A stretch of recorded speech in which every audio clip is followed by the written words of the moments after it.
Dia kenapa, Pak? Kok tiba-tiba marah-marah? Oh gini, tadi lagi nonton bareng. Tiba-tiba keluarnya gambar semut, jadi nggak ada gambarnya. Jadi kayak gitu. Emang nonton apaan, Pak? Nonton sinetron. Ada orang begitu. Idih, ada. Hal ini dikarenakan pemerintah Indonesia secara resmi mengalihkan seluruh siaran TV analog ke siaran TV digital.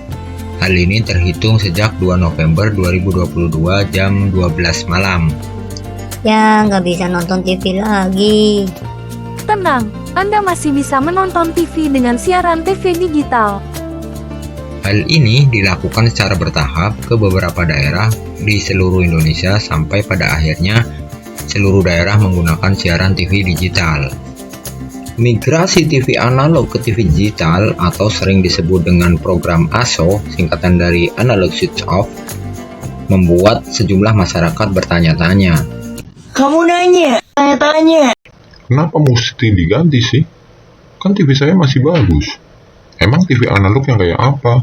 TV digital juga kayak apa? Sebagian masyarakat menganggap bahwa TV analog adalah TV tabung, sedangkan TV digital adalah TV flat atau TV layar datar. Padahal pada kenyataannya banyak juga TV flat yang masih analog. Program ASO ini tidak menyuruh kita masyarakat untuk mengganti TV kita menjadi TV digital. Tapi kalau saya pengen ganti TV digital boleh nggak? Ya nggak apa-apa, terserah ente aja. Woi, jangan nyuri juga kali.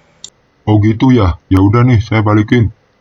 Tetapi menyuruh kita untuk merubah TV kita agar mampu menerima siaran TV digital. Di luar itu masih banyak pertanyaan terkait dengan perbedaan siaran TV analog dan siaran TV digital. Bagaimana cara untuk beralih dari TV analog ke digital? Yuk, mari kita simak penjelasan lengkapnya berikut ini. Lupa. Kita putar dulu intronya. Yuk.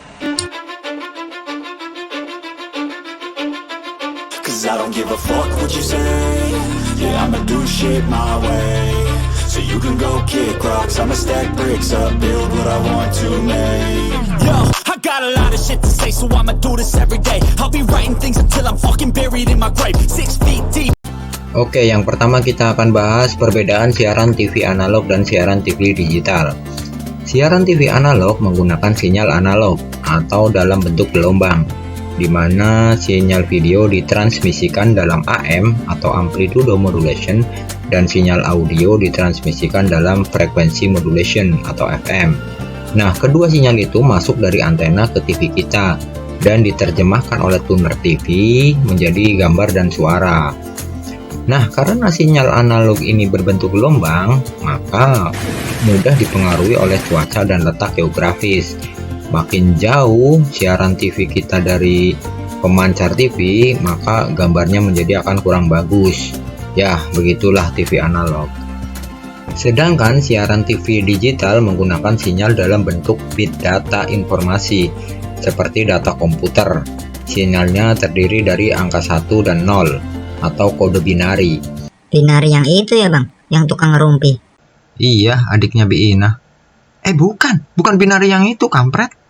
Bikin emosi aja.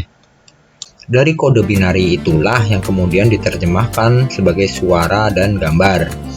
Nah, karena sinyalnya dalam bit data, maka sinyal ini tidak terpengaruh dengan cuaca. Jadi gambar dan suara yang disiarkan oleh stasiun TV utuh diterima oleh TV.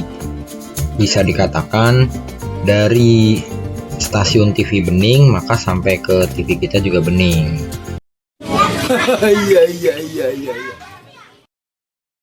Yang kedua adalah perbedaan resolusi tayangan.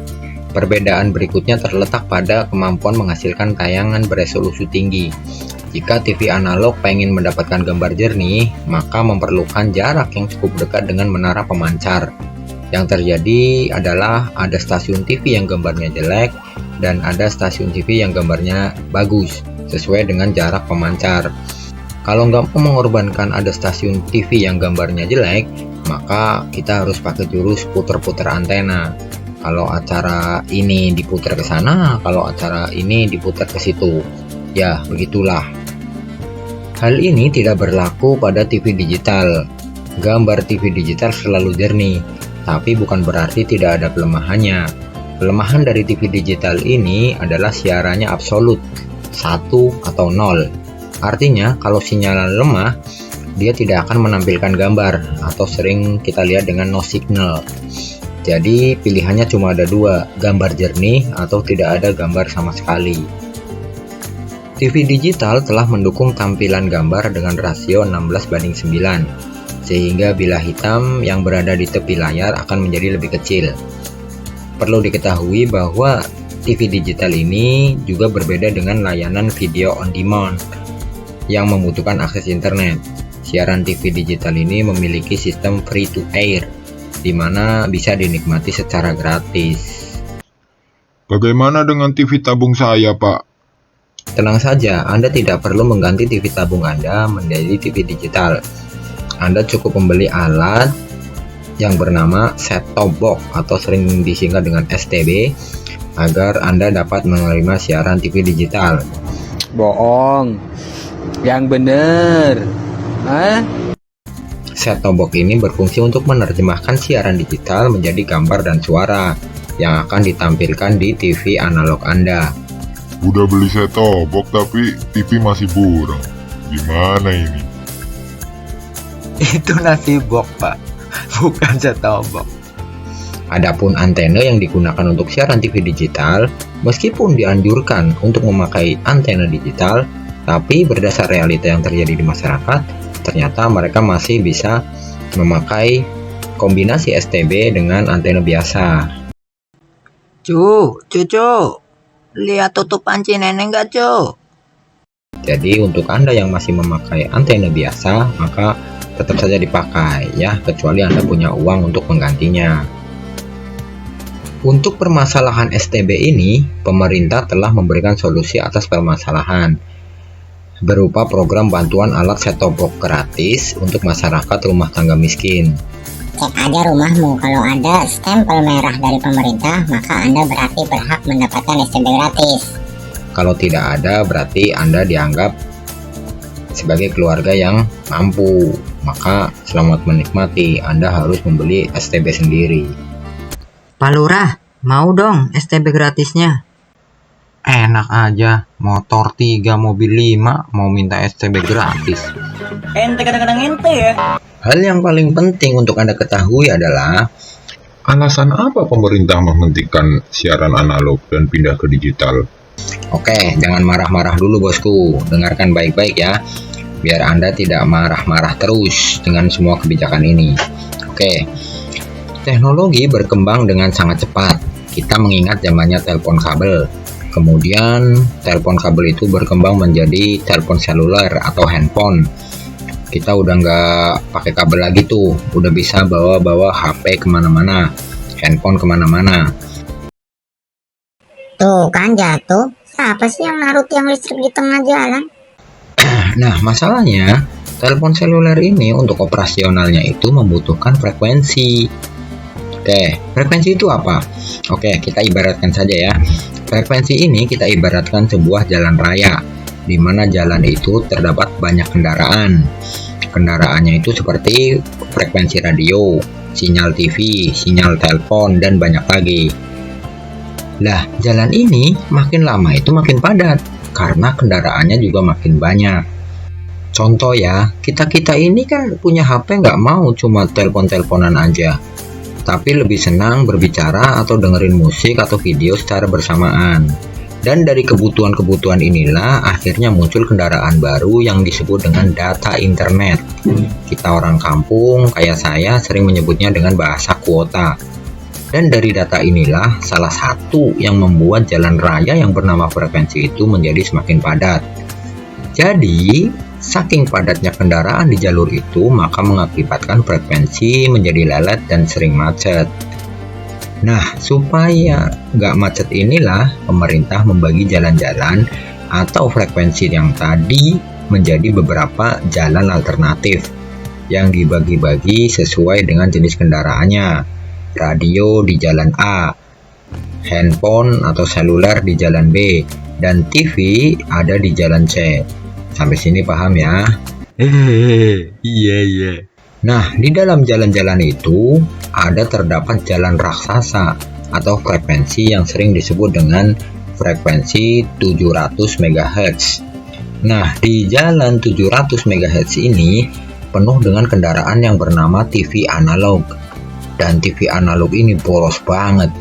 Satu stasiun TV saja mereka harus memakai jalur sendiri. Coba bayangkan, berapa TV di negara kita? Ada RCTI, SCTV, Indosiar, MNC, RTV, dan lain sebagainya. Yang lebih tahu anak saya lah. Saya kurang paham. Nah, dan dari masing-masing stasiun TV ini punya jalur yang spesial sendiri-sendiri, di mana kendaraan lain atau frekuensi lain tidak boleh lewat. Boros banget kan? Nah, karena saking borosnya jalur itu, jalan raya atau frekuensi yang bernama 700 MHz itu cuma tinggal menyediakan satu jalur saja, dan jalur itu untuk kendaraan baru yang bernama data internet. Sungguh mengenaskan data internet, gak kebagian jalan. Memasuki era 5G, kebutuhan jalur data menjadi semakin banyak. Data 5G atau 5G tidak bisa lagi memakai data satu jalur, tapi harus beberapa jalur. Karena ternyata dalam era digital ini muncul apa yang dengan namanya ekonomi digital. Contohnya, YouTuber, Instagramer, mobile banking, pasar kripto, dan lain-lain. Tapi sayangnya, program 5G ini susah berkembang di Indonesia, bosku. Tidak seperti di negara tetangga kita, Malaysia dan Singapura, yang sudah memakai teknologi 5G beberapa tahun yang lalu. Hal ini karena di Indonesia itu jalur frekuensi dan atau jalur 700 MHz ini sudah dikuasai oleh stasiun TV analog yang boros pemakaian jalurnya. Sehingga internet di Indonesia masih terkena lelet karena berebut frekuensi dengan TV analog. Padahal potensi pendapatan ribuan triliun rupiah ada melalui ekonomi digital yang bisa lancar prosesnya apabila kita mempunyai internet yang super cepat agar tidak ketinggalan dengan negara lain, bosku. Jadi, atas dasar inilah pemerintah kita mengatur jalan yang bernama 700 MHz ini dengan menertibkan TV analog yang tadi boros jalur. Dipersilakan untuk pindah ke mode data atau berubah menjadi siaran TV digital. Kenapa harus digital? Karena jalur digital ini lebih hemat. Satu jalur bisa untuk beberapa stasiun TV. Bisa lah kira-kira sampai 13 stasiun TV.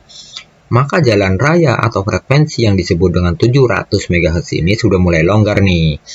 Dan jalur yang longgar inilah yang bisa dipakai untuk internet super cepat atau 5G. Sehingga negara kita bisa mengejar ketertinggalan di bidang ekonomi digital. Oke, sudah paham ya? Dah, gak usah perlu marah-marah lagi, karena gak bisa nonton TV. Mendingan kita nabung buat beli STB, oke? Jangan lupa like, subscribe, dan aktifkan loncengnya, agar mendapatkan notifikasi dari channel ini. Monggo yang mau komen-komen cantik, bisa komen di bawah untuk kemajuan channel ini. Terima kasih, Assalamualaikum warahmatullahi wabarakatuh. अभी एक्सपेक्टर्स को क्या होता है, कैसे डिफाइन